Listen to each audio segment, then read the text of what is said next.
Inicialmente, presidente, me permita cumprimentá-lo pela condução dos trabalhos, cumprimentar, evidentemente, também o nosso relator, pela sua capacidade técnica, pelo espírito público e pela forma com que conduziu o seu relatório. Um competente, detalhado e preciso relatório.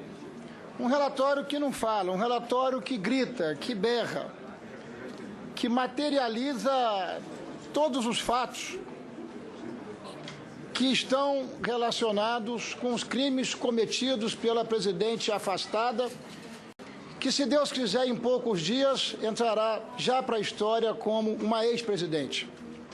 Uma ex-presidente que atentou contra as leis fiscais e orçamentárias do país e, por isso mesmo, mergulhou o nosso país na mais complexa e desafiadora crise econômica da nossa história.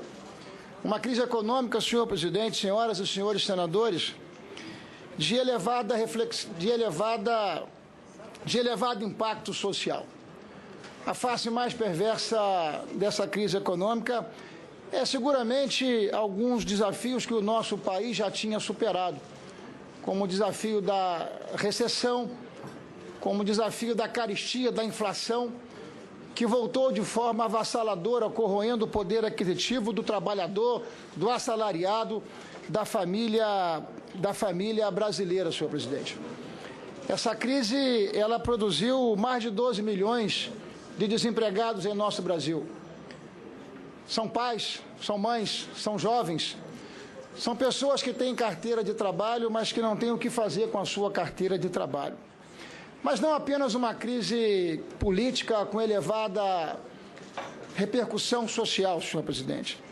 Também uma crise política e também, sobretudo, uma crise moral, uma crise ética que abateu a autoestima, que abateu a moral do povo brasileiro.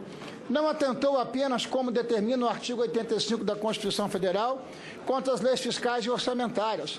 Atentou também contra a probidade administrativa, se valendo do dolo, da farsa, da fraude para governar, mentiu de forma descarada ao povo brasileiro, permitiu que estatais, bancos públicos, fundos de pensão fossem arrombados para financiar um projeto de poder translocado a todo e qualquer custo, onde o interesse da sociedade brasileira foi tratado de forma acessória.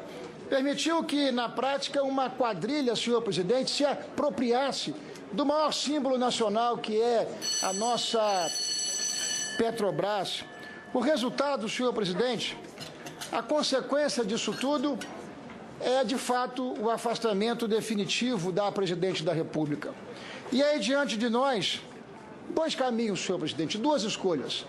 E para cada escolha que fazemos na vida há uma consequência.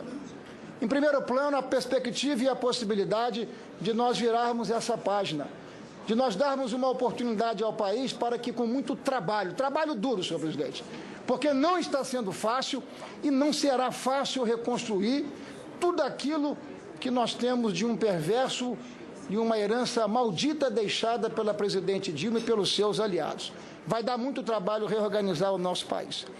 Mas eu acho que nós precisamos apostar nessa perspectiva e nessa possibilidade. De outro lado, senhor presidente, a volta ao passado, a manutenção daquilo que há de mais primitivo, sobretudo no patrimonialismo, na apropriação do Estado brasileiro, como se o Estado brasileiro fosse um quintal, fosse um anexo, fosse um puxadinho dos interesses desse governo que já vai passando para a história como um governo que legou não apenas a nós, não apenas ao presente, mas às futuras gerações, aquilo que nós não podemos permitir e admitir.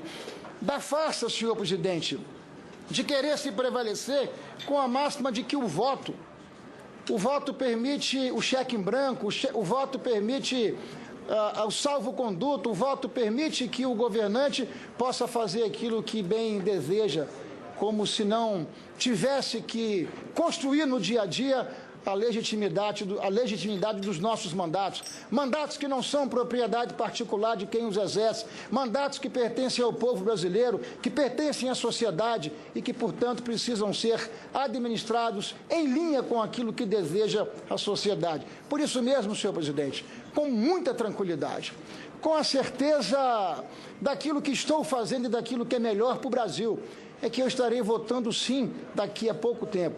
Estarei votando sim no relatório apontado pelo senador Antônio Anastasia, que é claro como a luz do dia, senhor presidente. O que a população espera de todos nós é que nós possamos dar uma chance ao Brasil, que nós possamos virar essa página e que nós possamos afastar, por definitivo, essa presidente que seguramente não honrou o voto dado pelo povo brasileiro. Muito obrigado.